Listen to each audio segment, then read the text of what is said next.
बिस्मिल्लाहिर्रहमानिर्रहीम। अस्सलाम वालेकुम बच्चों, कैसे हैं आप? उम्मीद है आप सब खैरियत से होंगे। अल्लाह सुब्हानहू ताला हम सब को अपनी अमान में रखे। जी बेटे, अपने लेसन का आगाज़ करने से पहले हम इल्म में इजाफ़े की दुआ पढ़ेंगे। तो चले बेटा मेरे साथ पढ़ें। रब्बी ज़िदनी इल्मा, ए मेरे रब मेरे इल्म में इजाफ़ा फरमा। जी बेटे, इल्म में इजाफ़े की दुआ के बाद हम पढ़ेंगे दुश्मन से बचाव की दुआ। बिस्मिल्लाहिल्लज़ी ला यज़ुर्रु मा अस्मिही शैउन फिल अर्ज़ि वला फिस समाई वहुवस समीउल अलीम। बेटे, आप इस दुआ को रोज़ाना सुबह और शाम पढ़ा करें। इस दुआ की बरकत से अल्लाह सुब्हानहू ताला आपको हर तकलीफ़ और दुश्मन से महफूज रखेंगे। जी बेटे, इन दुआओं के बाद हम चलते हैं अपने मोरल लेसन की तरफ। और आज का हमारा अखलाकी सबक है सफाई निफ्स ईमान है। बेटे, कभी आपने सोचा कि सफाई हमारी लाइफ में क्यों ज़रूरी है? जी, यही बात समझाने के लिए आज मैं हम आपको एक वीडियो सुनाएंगी और आपने वीडियो को गौर से सुनना है ताकि आपको पता चले कि लाइफ में सफाई क्यों ज़रूरी होती है।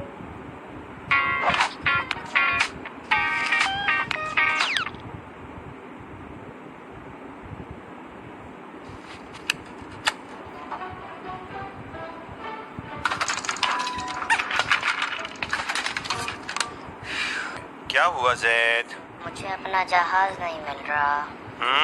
कमरे की हालत से पता चल रहा है कि इसकी वजह क्या है। क्या आप जानते हो कौन सा काम आपकी चीजें ढूंढने में मदद करेगा? क्या?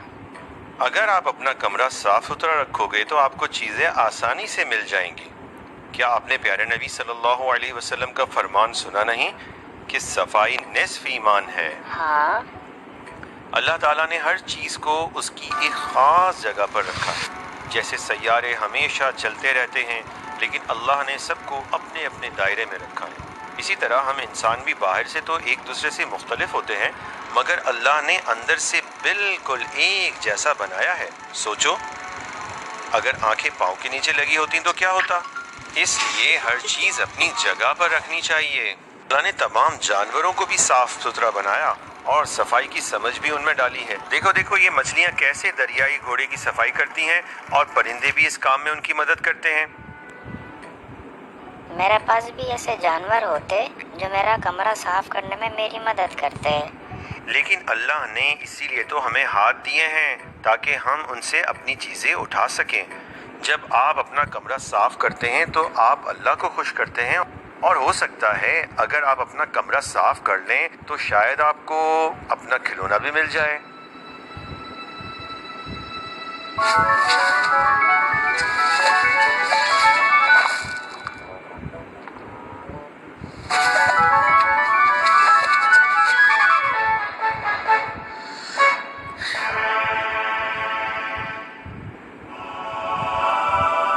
मुझे मेरा हवाई जहाज मिल गया। चलो अब बाहर चलकर इसके साथ खेलते हैं। जी बेटे, आपने एंजॉय किया स्टोरी को? इंटरेस्टिंग स्टोरी थी ना? इससे आपको पता चला कि सफाई कितनी ज़रूरी होती है। तो चलें अब हम चलते हैं अपने लेसन की तरफ और हम करेंगे सबसे पहले रीडिंग। जी बेटा, आज हमारा रीडिंग का पेज है 16 और उसके साथ साथ हम रिटन वर्क में करेंगे हम आवाज़ अल्फाज। तो चलें पहले रीडिंग करते हैं। सब बच्चे मेरे साथ साथ पढ़ें। दाल अलिफ दा, डाल अलिफ डा, जाल अलिफ जा, बे अलिफ बा दाल बाद, दाल अलिफ दा दाल दाद, दाल अलिफ दा बे दाब, दाल अलिफ डा टे डाट, जाल अलिफ जा ते जात, दाल अलिफ दा ते अलिफ ता दाता, दाल अलिफ दा दाल अलिफ दा दादा, रे अलिफ रा, रे अलिफ ड़ा, जे अलिफ जा, ये अलिफ या, बी अलिफ बाड़े बाड़, बी अलिफ बाज़े बाज, ते अलिफ तारे तार, चे अलिफ चारे चार, रे अलिफ राते रात, रे अलिफ राजीम राज, रे अलिफ राजे राज, ते अलिफ तारे अलिफ रा तारा, रे अलिफ राजीम अलिफ जा राजा, बी अलिफ बापे बाप, दाल अलिफ दा दादा, बाप दादा, दाल अलिफ दार अलिफ रा दारा, अलिफ मद्दा, जीम अलिफ जा, आजा, दारा, आजा। जी बेटे, रीडिंग के बाद हम चलते हैं अपने रिटन वर्क की तरफ, और आज हमारा रिटन वर्क है हम आवाज़ अल्फाज। मामा बेटे आपको ऐसे कॉपी रेडी करके देंगी और इस तरह से नंबरिंग करके कुछ अल्फाज लिख के देंगी, ठीक है। और आज का हमारा वर्क 2 पेजेस पे है। इस तरह से मामा 2 पेजेस रेडी करेंगी और इस पर हम लिखेंगे अपने हम आवाज़ अल्फाज। बेटा, हम आवाज़ अल्फाज वो अल्फाज होते हैं जिनका साउंड एक जैसा हो। और बेटे, ये एक जैसा साउंड कैसे आएगा कि जब इन अल्फाज के आखिरी हुरूफ एक जैसे होंगे। जैसे हमारे पास वर्ड है बेअलिफ बाते बात। हम अपने माइंड में सोचेंगे कि वो कौन सा लफ्ज़ है जिसके आखिर में पूरी अलिफ और ते आए। जैसे बेअलिफ बाते बात, पे अलिफ पाते पात, रे अलिफ राते रात, जाल अलिफ जाते जात। अब आप बोल के देखें, इनका साउंड एक जैसा आ रहा है। बात, पात, रात, सात, सब में त का साउंड आ रहा है ना। तो बेटे, सेम साउंड वाले अल्फाज को हम आवाज़ अल्फाज कहते हैं। तो चलें हम अपने वर्क का स्टार्ट करते हैं।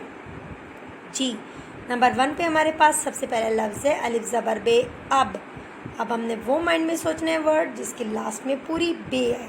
जी, अब के साथ हम राइट करेंगे रे ज़बर बे रब, लाम ज़बर बे लब। बेटा, इस लाम के ऊपर अब अगर कश लगा दोगे तो वो काफ ज़बर बे कब हो जाएगा, ठीक है। बेटा, बे आपने चौड़ी करके राइट करनी है और बे का कोई कॉर्नर नहीं बनाना, ठीक है। उसके बाद नंबर 2 पे आते हैं। जी, हमारा दूसरा लफ्ज़ है नून अलिफ ना मीम नाम। अब म का साउंड आ रहा है। अब हमने वो लफ्ज़ सोचने हैं जिनके आखिर में म का साउंड है। नाम के साथ अलिफ मद्दा मीम आम, शीन अलिफ शा मीम शाम। जी बेटे, इन अल्फाज में म का साउंड आ रहा है। अब आपने मीम राइट करते हुए ये बात याद रखनी है कि आपके मीम का जो ट्रायंगल है वो ज़्यादा बिग ना हो, ठीक है। मीम ज़्यादा पीछे ना जाए ट्रायंगल बना के। बेटे, छोटा सा ट्रायंगल बनाते हैं और थोड़ा सा पीछे टर्न करके स्ट्रेट सीधा मीम नीचे ले आते हैं, ओके। चलें जी, अब हम नेक्स्ट लफ्ज़ की तरफ चलते हैं और वो है अलिफ मद्दा गाफ आग। ग का साउंड आ रहा है। आग, नून अलिफ ना गाफ नाग, जीम अलिफ जा गाफ जाग। बेटा, इन लफ्ज़ों को लिखने के लिए आपने ये बात माइंड में रखनी है कि नून अलिफ ना या जीम अलिफ जा, इसके बिल्कुल इक्वल आपने गाफ स्टार्ट करनी है, ठीक है। और गाफ के बेटा दोनों जो कश होंगे वो एक दूसरे से क्लोज होंगे। दूसरा कश आपने ज़्यादा ऊंचा करके नहीं लगाना, ठीक है। और सेंटर में भी कश ही नहीं लगाना। जहाँ से आपका बड़ा कश स्टार्ट होता है सेम वहीं से आपका छोटा कश स्टार्ट होगा, ठीक है। अब देखें गाफ की फॉर्मेशंस, यहाँ देखें अलिफ से बेटे गाफ को ज़्यादा दूर नहीं करना, ठीक है। ये आप देख रहे रॉन्ग फॉर्मेशंस। गाफ का कश ज़्यादा ऊंचा ना हो और बहुत छोटा ना हो। जिस तरह से मैंने आपको ये टिक लगा के 2 फॉर्मेशन समझाएंगे, आपने सेम इसी तरह गाफ और दूसरे कश को राइट करना है। उसके बाद चलते हैं हम अपने अगले लफ्ज़ की तरफ और वो है हेलिफ हालाम हाल। हाल के साथ आप बाल भी लिख सकते हैं, पाल भी लिख सकते हैं। बट एक बात का ख्याल रखना है बेटा, लाम की फॉर्मेशन में आपने ये बात याद रखनी है कि चाहे बे अलिफ बा हो या चे अलिफ चा हो, अलिफ के बेटे बिल्कुल इक्वल लाम स्टार्ट होगी, ठीक है। स्ट्रेट सीधी आएगी जैसे आपका अलिफ आता है। और फिर लाम की छोटी सी बेली बनानी है। बेटा, लाम की बेली को सीन शीन की तरह चौड़ा नहीं करना आपने, ठीक है। उसके बाद हम अपने अगले लफ्ज़ की तरफ चलते हैं और वो है चेवा चोरे चोर। चोर के बाद बेटा आपने इसके हम आवाज़ अल्फाज वाओ और रे के साउंड के साथ लिखने हैं। मीवा मोरे मोर, जेवा जोरे जोर। और बेटे आप शीनवा शोरे शोर भी राइट कर सकते हैं। अब बेटे आपने इन लफ्ज़ों में लिखते हुए एक बात याद रखनी है कि आपका वाओ और रे बिल्कुल इक्वल होना चाहिए। और जब भी वाओ के साथ मीम या शीन को ज्वाइन करते हैं तो बेटे पहले मीम की छोटी शक्ल बनाएं, ठीक है, और उसको स्ट्रेट सीधा आगे लेके जाएं। और ये देखें मैंने डॉट्स में वाओ बनाई है, इसी तरह से आपने वाओ को ज्वाइन करना है, ठीक है। जिस तरह से मैंने मीम के साथ डॉट्स लगा के वाओ ज्वाइन की है, ठीक है। और मीम और वाओ किसी का सर्कल बिग नहीं करना। उसके बाद हम अपने अगले लफ्ज़ की तरफ चलते हैं और वो है मीम अलिफ मा लाम अलिफ ला माला। माला के साथ बेटे ते अलिफ ता लाम अलिफ ला ताला, काफ अलिफ का लाम अलिफ ला काला और जीम अलिफ जा लाम अलिफ ला जाला। जी बेटे, इसके साथ आपने ये बात माइंड में रखनी है कि लाम अलिफ ला के फॉर्मेशन में बहुत मिस्टेक होती हैं। कुछ बच्चे क्या करते हैं, लाम की छोटी शक्ल स्ट्रेट सीधी राइट करेंगे, लेकिन एंड से उसको ऊपर उठा देंगे। बेटा लाम की छोटी शक्ल को लाइन से ऊपर नहीं उठाते, ठीक है। इसके बाद अगर लाम की छोटी शक्ल आपने बहुत प्यारी लिख ली है तो आपने अलिफ को उसके बिल्कुल क्लोज राइट नहीं करना, वो रॉन्ग हो जाएगा, ठीक है। और बेटे अलिफ ज़्यादा दूर भी राइट नहीं करते। कुछ बच्चे क्या करते हैं, अलिफ को बहुत छोटा राइट कर देते हैं, ठीक है।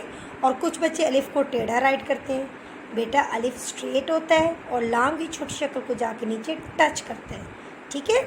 इस तरह से जो टिक लगी हुई है आपने लाम अलिफ ला की इस फॉर्मेशन को फॉलो करना है। उसके बाद नेक्स्ट है हमारे पास जी, नेक्स्ट पेज पे हमारा पहला लफ्ज़ है हे लाम हल, ठीक है।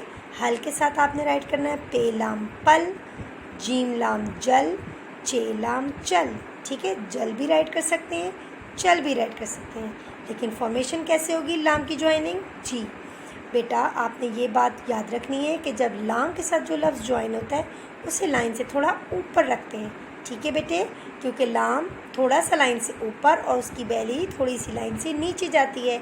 चाहे आप हे लिखें चाहे आप पे लिखें, आपने लाइन से थोड़ा सा ऊंचा लिखना है, ठीक है।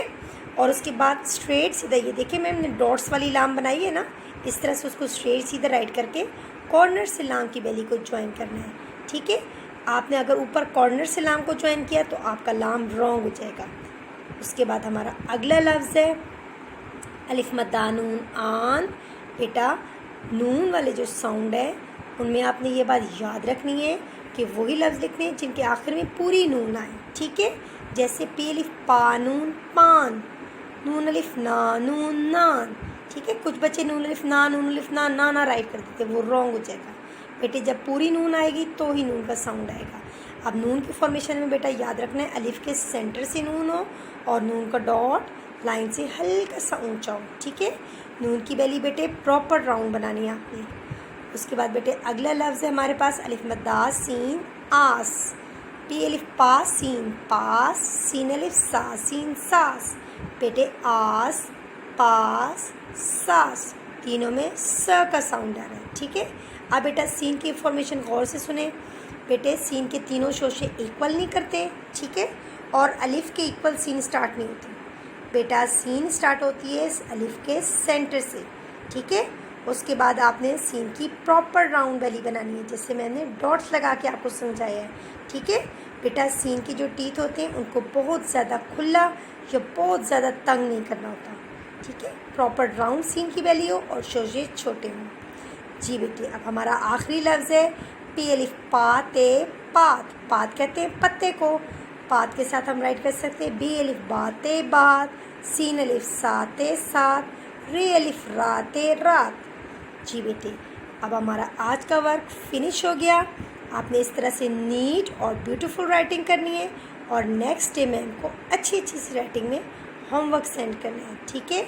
चलें बेटे, मामा आपको ऐसा पेज रेडी करके देंगी और मैम ने कल आपको होमवर्क चेक करना है। अपना बहुत ज़्यादा ख्याल रखिएगा बेटे। अल्लाह हाफिज़।